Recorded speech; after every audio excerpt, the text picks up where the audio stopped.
A4 shop licenses for the year 2025-27. Last shop ఏదైతే last time మనం postpone చేయడం జరిగిందో అది కూడా కంప్లీట్ చేసుకోవడం జరిగింది. మొత్తము 101 షాప్స్కి మనం కంప్లీట్ చేసుకున్నాం. Total number of applications 4510 applications వచ్చాయి మనకి. యావరేజ్గా 45 అప్లికేషన్స్ పర్ షాప్కు మనం ఈ లాటరీ అనేది తీయడం జరిగింది. అండ్ ఈ ఒక్క కేసు ఏదైతే తాటిపల్లి షాప్ లాస్ట్ టైం మనం హోల్డ్ చేసామో ఫస్ట్ గెజెట్ నోటిఫికేషన్ ఇచ్చినప్పుడు 19 అప్లికేషన్స్ వచ్చాయి. అండ్ యాజ్ పర్ యావరేజెస్ అది డిఫర్ చేయడం జరిగింది. ఇప్పుడు సెకండ్ నోటిఫికేషన్ 78 అప్లికేషన్స్, మొత్తం 97 అప్లికేషన్స్ ఒక షాప్కి రావడం జరిగింది. ఈరోజు దానికి కూడా లాటరీ తీసి మనం కరెక్ట్గా ప్రొసీజర్ ప్రకారం సెలెక్ట్ చేయడం జరిగింది.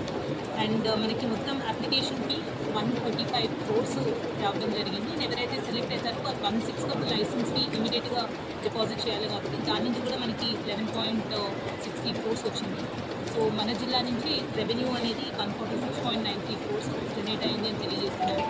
ఈ ఎంటైర్ ప్రాసెస్లో ఎక్సైజ్ డిపార్ట్మెంట్ వాళ్ళు చాలా కృషి చేసి రూల్ ప్రకారం పకడ్బందీగా ఏర్పాటు చేశారు. వాళ్ళందరికీ కూడా కృతజ్ఞతలు తెలియజేస్తున్నారు. Thank you.